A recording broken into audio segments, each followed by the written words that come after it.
안녕하세요. 한국 CS 마인드 교육센터 박정민 강사입니다. 저희 오늘 CS 리더스 관리사 CS 전략론 6번째 챕터입니다. 6장 고객 만족 컨설팅 2019년도부터 2020년 8월 시험까지 어떤 문제들이 출제가 되어 있고 또 어떤 문제들이 주로 반복적으로 나오게 되는지 출제 경향까지 문제풀이를 하면서 같이 확인해 볼 수 있는 문제풀이 분석 동영상 시작하도록 하겠습니다. 1번부터 5번까지 빠르게 풀어보도록 합니다. 자, 그러면 1번 문제 시작해 보도록 하겠습니다. 1번입니다. 고객의 기대에 대한 영향 요인이라고 나옵니다. 문제에서 영향 요인이라고 출제가 되는데요. 일단 영향 요인은 아시는 것처럼 네 가지가 있습니다. 외적 요인, 그 다음에 문제에 나와 있는 내적 요인, 그 다음에 기업 요인, 마지막에 상황적 요인.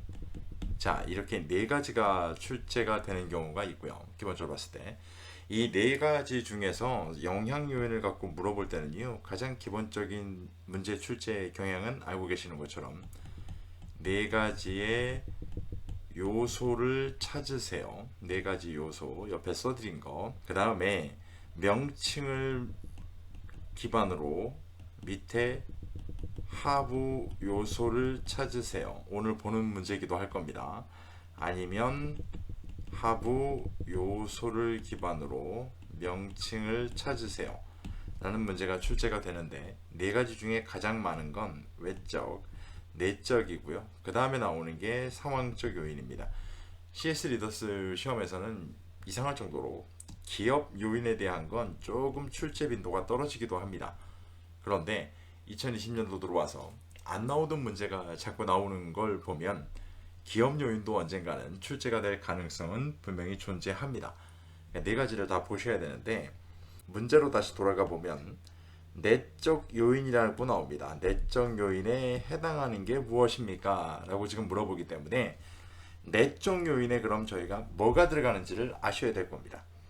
내적 요인에도 네 가지 정도가 있는데요. 첫 번째가 개인적 욕구, 저희가 이제 니즈라고 알고 계시는 거예요.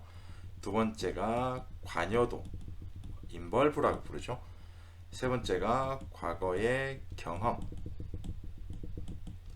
네 번째가 서비스 철학이라고 나오게 됩니다. 자, 이렇게 네 가지 중에 지금 해당하는 것은 이라고 작년 3월 달에 출제가 된 거예요. 그럼 1번 시간적 제약. 시간적 제약은 뭘까요? 시간적 제약은 위에 써드린 것 중에 상황적 요인입니다. 상황적 요인. 2번 사회적 상황. 사회적 상황은 그럼 뭘까요? 사회적 상황 같은 경우는 외적 요인입니다. 외적 요인. 구전. 자, 저희가 알고 있는 구전이라고 나옵니다. 구전은 뭘까요? 외적입니다. 이유는 아주 간단하게 내적인 거에 과거의 경험이 있거든요. 내적 요소에, 내적 요인에 과거의 경험이 있다는 건 구전은 100% 외적 요인 이렇게 나눌 수가 있다는 거죠. 4번 유형적 단서의 제공. 자, 유형적 단서의 제공, 이거 같은 경우 뭘까요? 이게 기업 요인이에요. 말씀드린 것처럼 기업 요인 같은 경우는요, 정답보다는 아직까지는 오답으로 많이 활용이 됩니다. 5번 과거의 서비스 경험, 아까 써드렸죠. 이게 내적 요인에 해당하는 내용입니다. 그래서 이 문제 답은 5번입니다. 지금 보신 것처럼 이 문제 같은 경우는요, 암기가 100% 기반이 되셔야 되고, 그 다음에 적용입니다. 어느 파트에 갖다 적용할 수 있다라고 해서 이 문제를 풀 때는 이 두 가지 방식이 꼭 적용되어야 되는 걸 기억하셔야 됩니다. 다음 문제 보겠습니다. 2번 문제. 다음 중 트렌드라고 나옵니다. 트렌드 같은 경우는요, 일단 기본적으로 장기적 관점이죠. 단기적으로 만들어지는 건 아니라는 거예요. 1년 미만으로 마구 움직였다가 급격하게 사라지는 거, 저희가 그런 걸 유행, 흔히 이제 패드라고 부르게 되는데요. 이것과는 다르다라고 이야기를 하고 있습니다. 그러니까 구별이 좀 되셔야 되는 거죠. 그럼 문제로 돌아가서 일반적인 개념과 특징에 대한 설명으로 가장 올바르지 않은 것은 무엇일까요? 라고 지금 되어 있습니다. 올바르지 않은 것. 자, 이 문제는 지금 표기가 되어 있지 않은데요. 2019년 3월 달에 출제가 됐던 문제입니다. 3월 달에. 자, 그럼 하나씩 볼까요? 1번. 트렌드의 사전적 의미는 어떤 방향으로 쏠리는 현상, 경향, 동향, 추세, 스타일 등을 뜻합니다. 라고 나와요. 굉장히 여러 가지가 나오죠. 지금 보면 맞는 설명을 하고 있습니다. 2번. 트렌드는 생성, 성장, 정체, 후퇴 등 변동 경향을 나타내는 움직임으로 시대 정신과 가치관이 반영됩니다. 시대 정신과 가치관이 반영된다. 맞는 설명입니다. 3번. 트렌드는 공간적으로 미시, 거시, 초거시 트렌드로 구분할 수 있다. 미시 개인적인 거, 거시 개인 빼고 전부다. 초거시 그것보다 더 넓은 관점으로. 자, 세 가지 맞습니다. 4번. 트렌드는 시간적으로 단기, 중기, 장기, 초장기 트렌드로 구분할 수 있다. 여기서 중요한 건 단기, 중기, 장기는 알 수 있어요. 초장기도 체크된다. 자, 맞는 설명입니다. 그러면 하나 남았네요. 5번. 시간적인 측면에서 트렌드는 1년 정도 지속하면서 선풍적인 인기를 끈 다음에 급속히 사라지는 패드와 동일한 의미를 갖는다. 패드, 아까 저희가 알고 있는 말 유행이라고 말씀을 드렸습니다. 자, 이것과는 트렌드는 구별돼야 된다라고 말씀을 드렸고요. 5번이 잘못된 설명입니다. 자, 트렌드라고 해가지고요, 명확한 관점을 알고 있지 않으시더라도 문제를 쭉 한번 읽어보시면 객관적으로 충분히 구별이 가능한 문제 유형이었습니다. 특히나 이렇게 긴 문제가 나왔을 땐 저희가 주장하는 대표적인 꼼수가 있죠. 네, 그때는 보기를 거꾸로 한번 읽어보시기를 추천드린다라고 말씀을 드렸습니다. 그렇게 한번 확인해 보셔도 될 것 같고요. 거꾸로라고 하니까 또 5, 4, 3, 2, 1 생각하시는데요. 5번부터 먼저 읽고 그 다음은 1번으로 가셔야 된다는 거예요. 이 방법론도 한 번 정도는 좀 참고해 보시기를 바랍니다. 권장할 방법은 아닙니다만. 다음 문제 보겠습니다. 3번 문제입니다. 고객의 기대에 대한 영향 요인 중. 자, 이 문제가 무슨 두 문제 지나가기 전에 또 한 번 나옵니다. 영향 요인, 아까 말씀을 드렸죠. 네 가지에 대한 거. 자, 그 중에 상황적 요인에 해당하는 것은 무엇일까요? 라고 물어보고 있습니다. 상황적 요인을 이번엔 물어보고 있는 건데요. 그럼 상황적 요인을 저희가 좀 알아야 되잖아요. 상황적 요인이라는 건 첫 번째, 구매 동기라는 게 있고요. 두 번째, 고객의 기분이라는 것도 들어가 있습니다. 날씨라는 거 있고요. 시간적 제약이라는 게 있습니다. 자, 이렇게 나눠졌을 때 이 네 가지 정도를 좀 찾아야겠다라는 관점이에요. 해당하는 걸 찾으라고 하니까. 그럼 1번 촉진 전략 해당할까요?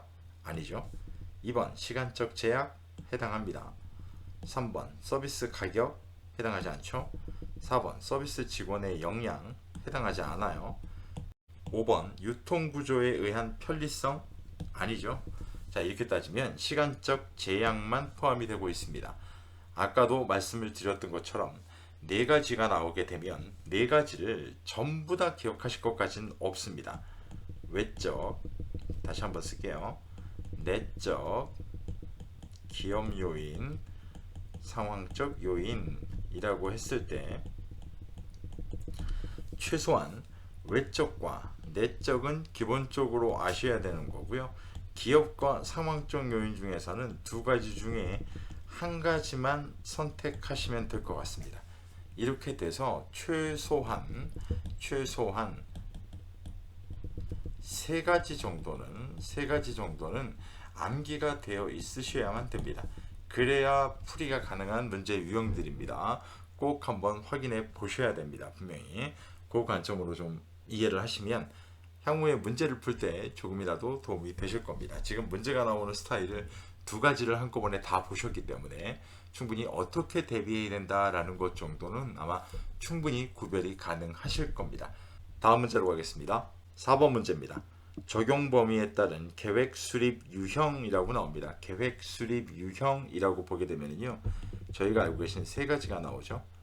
전략적, 그다음에 전술적, 그다음에 운영 계획, 이렇게 세 가지가 나옵니다.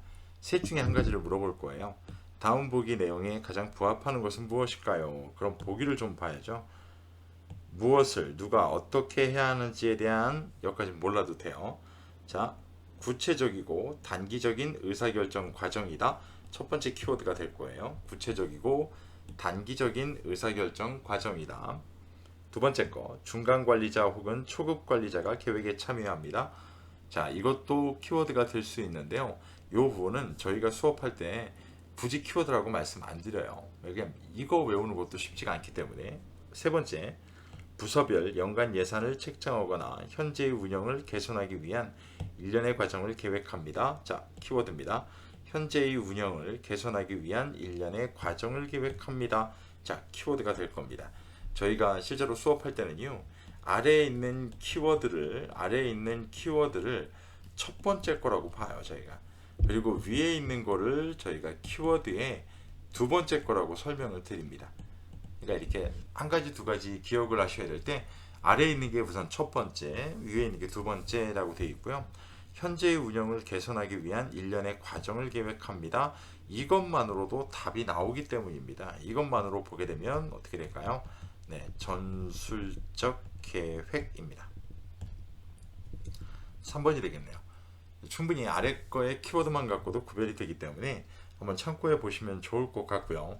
만약에 장기적 관점, 자, 위에 설명하고는 좀 반대죠. 장기적 관점, 그 다음에 무슨 뭐 조직이 나아갈 방향을 결정합니다. 네, 결정합니다. 뭐 거기에 뭐 더 가면 뭐 중기 계획, 자, 이렇게까지 나온다 그러면 이 세 가지 키워드는 다 뭘 의미하고 있어요? 전략적 계획을 의미하고 있습니다. 키워드가 이렇게 충분히 다 구별될 수 있기 때문에 꼭 좀 한번 참고해 보시면 좋을 것 같습니다. 그 다음에 운영계획이라는 것도 설명을 드려야 되잖아요. 그래서 여기 보면 전략적 계획을 실천하기 위한 구체적인